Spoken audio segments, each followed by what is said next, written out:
Real Estate Board of New York v. City of New York.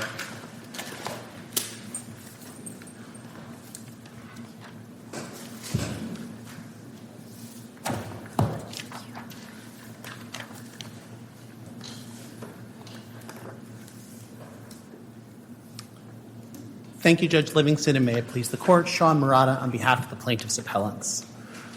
We have two claims, one under the First Amendment and one under the Contracts Clause, and I'll take them in that order. On the First Amendment claim comes down to two principles which, when accepted, make the rest of the First Amendment analysis follow pretty easily. First, it is illegal in the City of New York under the FARE Act to offer tenant pay brokerage services. The only thing that is illegal under the FARE Act is advertising those tenant pay brokerage services in connection with particular apartments. Second, a broker advertising an apartment with a landlord's permission is not an agent, is not an employee, and is not a fiduciary or otherwise working on the landlord's behalf. Rather, an agent who advertises a listing with a landlord's permission is merely advertising a listing with a landlord's permission. That gives lie to the city's tenant claim that tenant pay open listing brokers are merely landlord's brokers by a different name.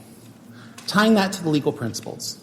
First, under Sorrell, under 44 Liquor Mart, under Virginia Board of Pharmacy, you cannot achieve non-speech goals by suppression of truthful, non-misleading speech regarding legal services.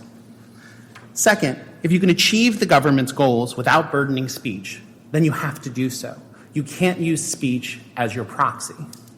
And that ties into the three goals that the government has put forward at various points with respect to the FARE Act. The first goal they've put forward in the committee report is aligning the principal-agent relationship. But you could do that without burdening speech by simply requiring, as the FARE Act originally did, by requiring that the party who hires the broker pay the broker. Second, they've advanced, I think mostly in litigation, an interest in tenant mobility, allowing tenants to more easily move from one apartment to the other.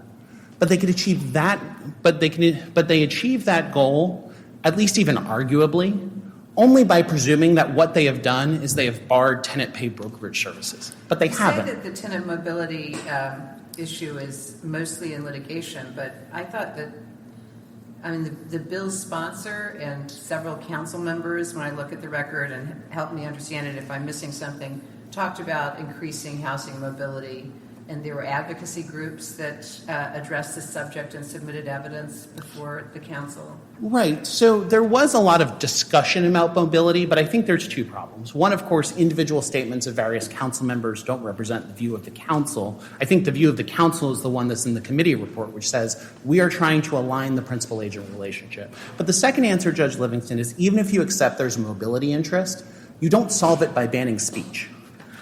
Because remember, they haven't barred tenant pay brokerage services. They've only said you can't advertise it. And what the lesson from Sorrell is that even if you have an interest, an important interest, in trying to make things more affordable, you can't do that by banning the speech of the side of the debate that you think is making it more expensive. So in Sorrell, the accusation was that if we allow these detailers to go out armed with prescribing information, they're going to talk doctors into prescribing very expensive brand name drugs instead of cheaper, just as effective generic drugs. And they said the way we're going to bring down prices is we're going to take away your ability to be armed with this prescribing data. And what the Supreme Court said was, you can't do that. If you want to try to address the problem of high brand, prescribers prescribing high-priced brand name drugs, you can do that.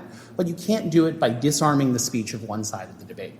That's what they're doing here. The city is saying we don't like tenant pay open listing brokers, and therefore we're going to take away their ability to advertise their services on places like StreetEasy.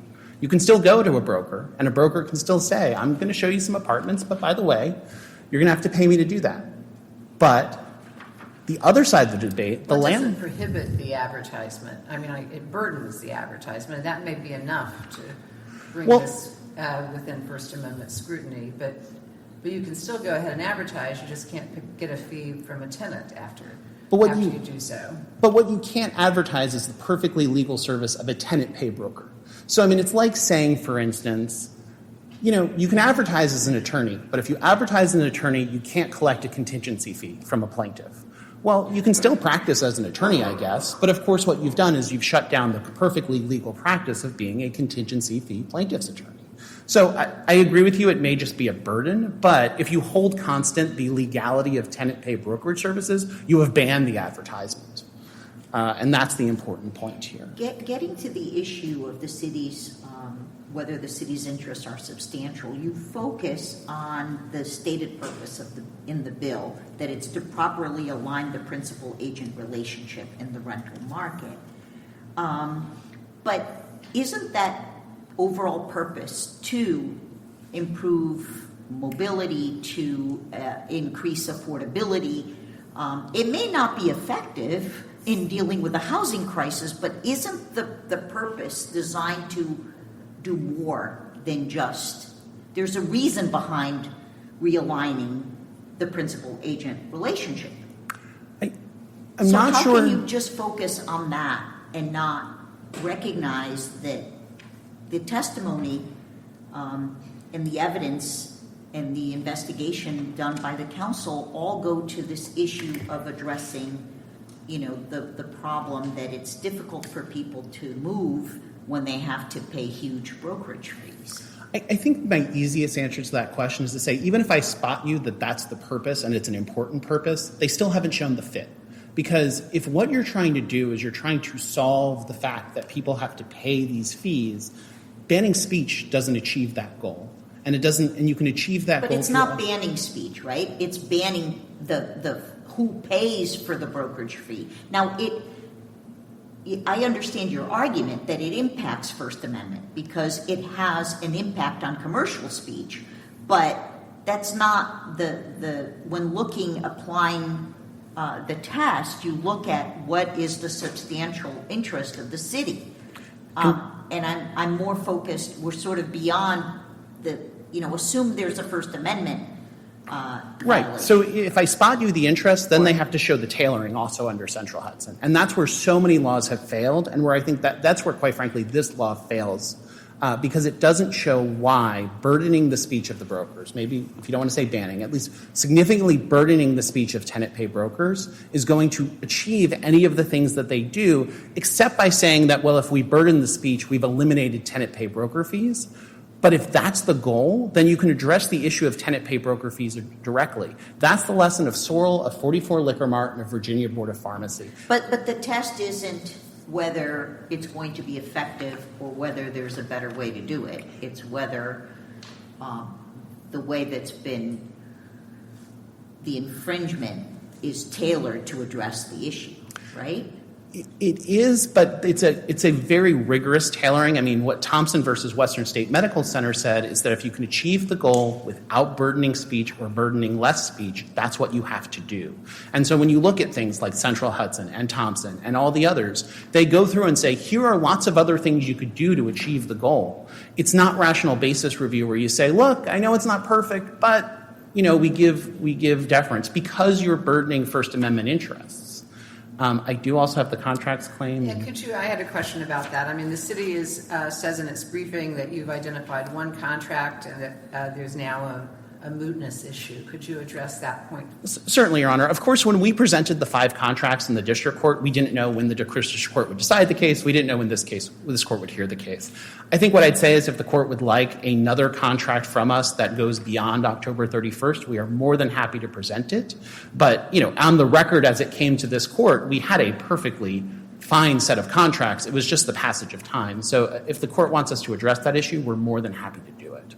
I don't know what you mean by that. I mean, we're here to adjudicate your case on a record that's before us. Right, and on the record, you're offering us a different record. Well, the problem seems to be that the mootness issue only occurred on Halloween when the last contract that I don't even know if it's a mootness issue, Your Honor, because it's not mootness as to the case. It's maybe at most as the preliminary injunctive relief, because the claim is you don't have a particular contract that this injunction would apply to. We pleaded in the complaint that there are countless contracts, But I of thought which the FARE Act precluded entering into any future contracts that involve this type of payment. So how can you allege there's a current contract unless it was one that was created before the act was passed and somehow is still ongoing? Yes, Otherwise, and it is moot, isn't it?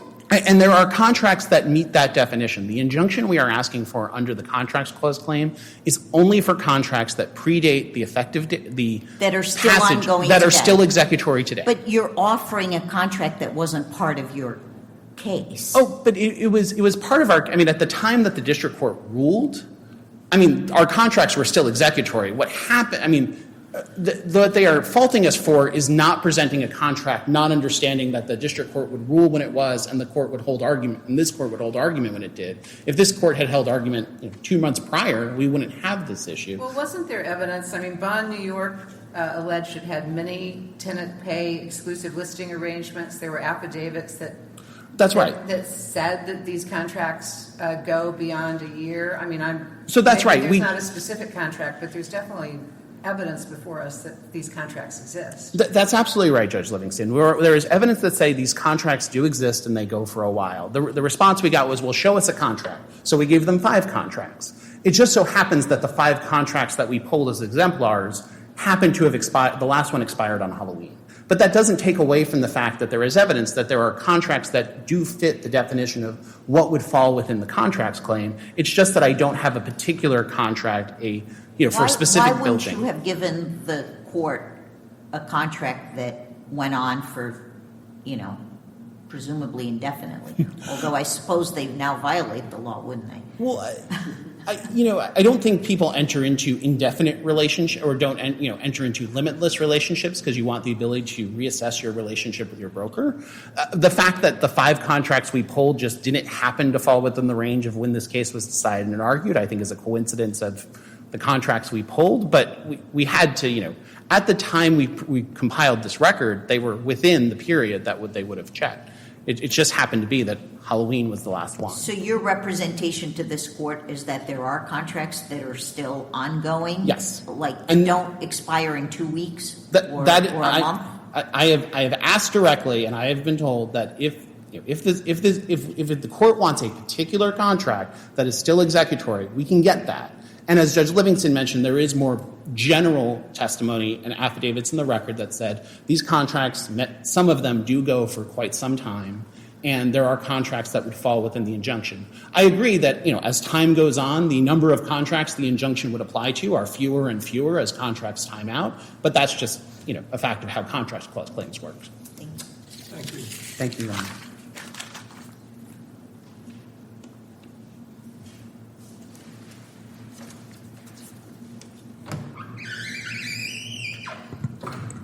Shorter than my friend.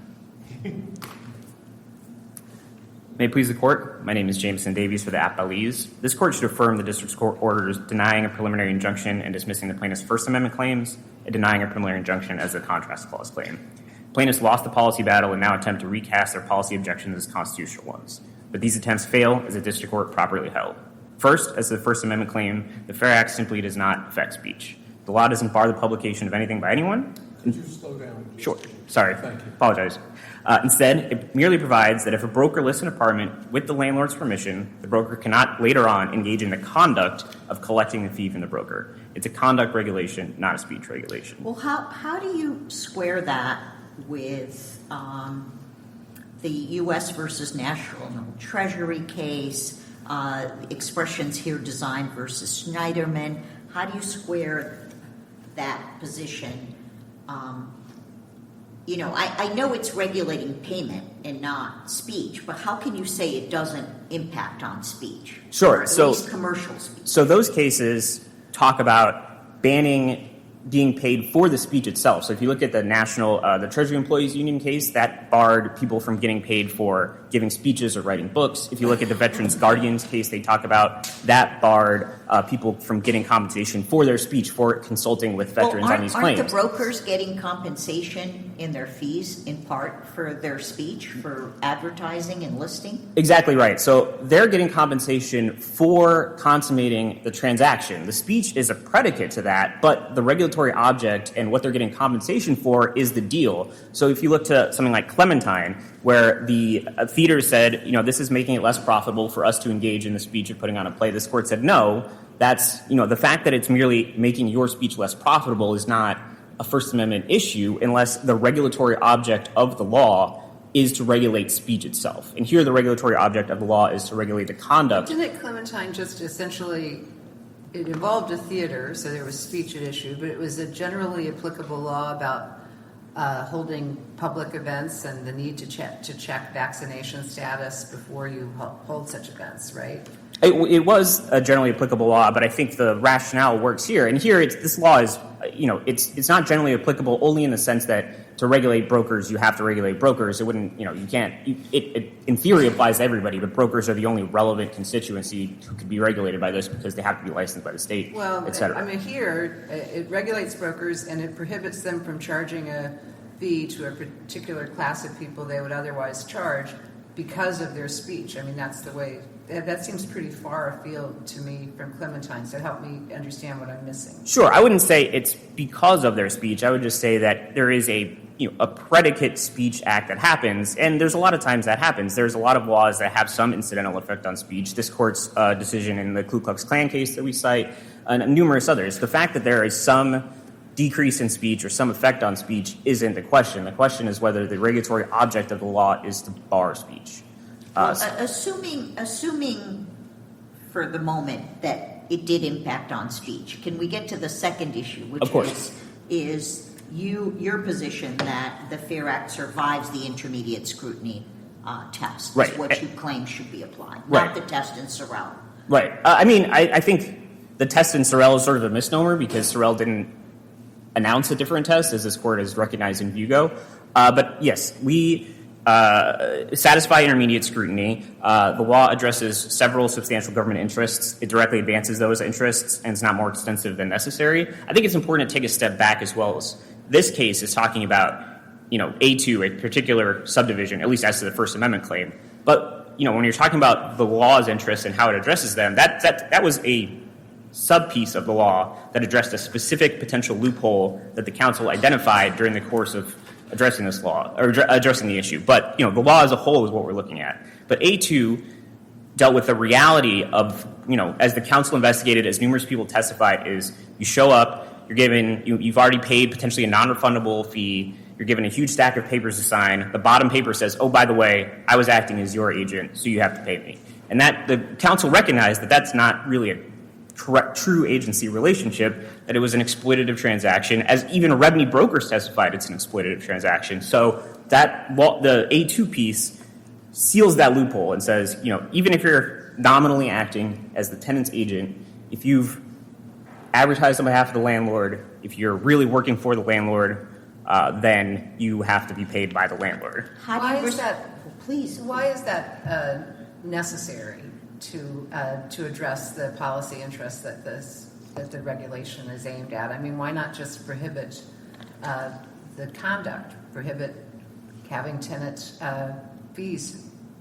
I think it's necessary in the sense that the city council, as is in the record throughout, they didn't want to ban tenant brokers. You can still go and have a tenant broker. They can go and work on your behalf. The council was navigating where they wanted to continue to have, real estate brokers who worked on behalf of tenants, but they didn't want this situation that they'd identified through their investigations, and I think it's important to note that their investigation, they had 50 people go out and not one of them got an agreement at the outset saying, oh, by the way, this is the fee, I am working on your behalf. So it's addressing the real world situation here. And I think it was, charting a path between completely banning the fees, which they objected to. The city council was addressing their objections in adding this piece, REBNY's objections, REBNY brokers' objections.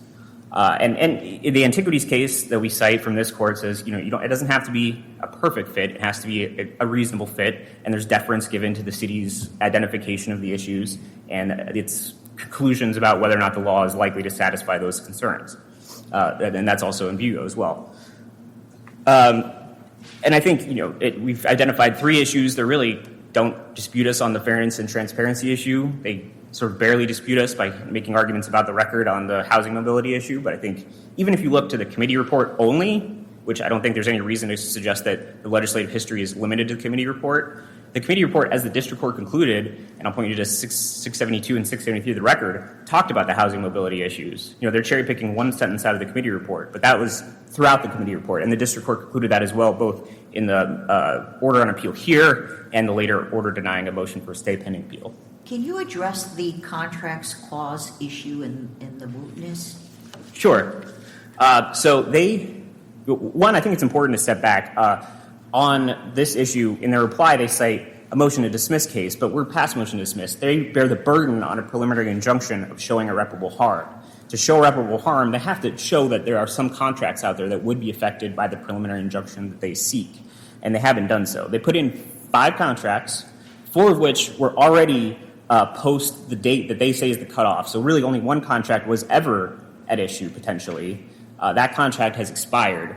And so there's really no indication, and they bear the burden on this issue, as we point out in the Giuliani case. They have to provide some evidence that the preliminary injunction is going to have some effect, that there's some irreparable harm that they can show. If you look to the affidavit they're talking about, I think the one they're talking about is on 938 of the record. It really doesn't say anything about it. It says, we have some contracts, they might extend for a while. It doesn't say really that they're going to be contracts that were entered into before the cutoff date and expire afterwards. And I think also, even if there are some that might, be going on remand, maybe they can point to some. It's important to note also that the 2 things, which is that they're not allowed under New York State law to have automatically revolving exclusive listing agreements. So there's going to be cutoff dates for all of these at some point. If you look to the ones they put in, they're usually 6 months or a year. That seems to be the industry standard. So they're likely to expire anyways. And Sanitation Recycling says if there's a limited time left on these contracts, it's much less likely there's going to be a substantial impairment caused by the law. Let's assume that we get past your mootness point, and could you address on the contract claim the fact that an earlier version of the Act, I think, did provide that it would apply to transactions entered into after the law's effective date? I mean, why was there any need to reach these contracts that we're talking about? Sure. So what the council was concerned with was that folks would, during sort of the pendency of the law, would rush to enter into these very long-term contracts that would essentially put them outside of the law's scope. Wouldn't they be vulnerable to a foreseeability attack? I think they still would be vulnerable to the foreseeability attack, potentially. The concession that this was foreseeable as of the date of the law's introduction didn't come until litigation. I think the council could reasonably have concluded that if they'd passed that law, REBNY would be here making the opposite argument, that it wasn't foreseeable until the law was actually in effect. So I think they don't have to assume that REBNY is going to make that concession later on in litigation. And I also want to note that these are sort of strange contracts in terms of substantial impairment, because it's a contract between 2 parties that just says, by the way, a third party is going to have to pay the fee, who's not a party to this contract. We don't even know who it is yet. So the fact that they're being impaired from being paid by someone who's not even a party to the contract, who they have at most a very contingent right to collect from, I don't think there's a significant impairment in that sense. Unless there are any further questions, we'd urge the court to affirm. We'll hear rebuttal. Thank you, Your Honor. I want to start by addressing the loophole that my friend on the other side seems to think that the publication bar or the publication burden addresses. But the simple problem with that is that if the city's investigation found that some people who are tenants' agents are not living up to their obligations, you should hold them to their obligations. So take, for example, the tenant's agent who only discloses his status at the closing. Well, actually, New York real property law 443 requires that the first substantive contact between the broker and the tenant, they be given a disclosure form that says whose behalf I'm working on. Well, if they're not complying with that law, you should hold them to comply with that law. If you think there are additional prophylactic measures that need to be taken to disclose who you're working on behalf of, maybe you can do that. But what you can't do is say that, well, we're not going to let you advertise your particular apartments and still collect tenant pay brokerage fees, which is, again, perfectly legal under New York law. It's only when you have engaged in speech as a precedent to that your right to collect from the tenant is taken away. So at most what the city's investigation shows is you should substantively deal with brokers who are not doing their jobs. It's not that you should be burdening speech. Second, with respect to transparency, the city acknowledged on JA 678 that we are addressing transparency through a separate provision of the law that requires that you clearly disclose on any listing who the fees are going to be paid by and what they are. And that solves transparency because it's now on the Street Easy listing before you ever contact the broker, which is what the city's investigation revealed, which is I wasn't aware of the fee until I was to the closing. Finally, with respect to the contract claim, there is, as has been pointed out, general information in the record that there are many contracts. The fact that the particular ones that we gave are not still effective doesn't take away from the fact that there is still evidence to survive mootness. Where is that evidence of the contracts and their exact date? Well, it's not In their the exact. record. It's not their exact date, Your Honor. It's the bond It's the bond declaration, and then the declaration that my friend pointed out, which says that we have these exclusive listing agreements that continue for I a long. looked at that. If it was page 938, it said 1 year, and the latest, January 2025, So latest listing. So Is what the there- bond declaration says is many of them last 1 year, some last beyond it. I agree with you that he does not say I have a particular building and it is still continuing to this particular date. So none of them is identified. There is not a particular building identified. I will give you that. Sorry? There is not a particular building for which we are the exclusive broker There's not a for. particular contract identified. I'm sorry, Your Honor. There's not a particular contract identified. There is not a particular contract. I will give you that much. Yes. Thank you, Your Honor. Thank you both, and we'll take the matter under advisement.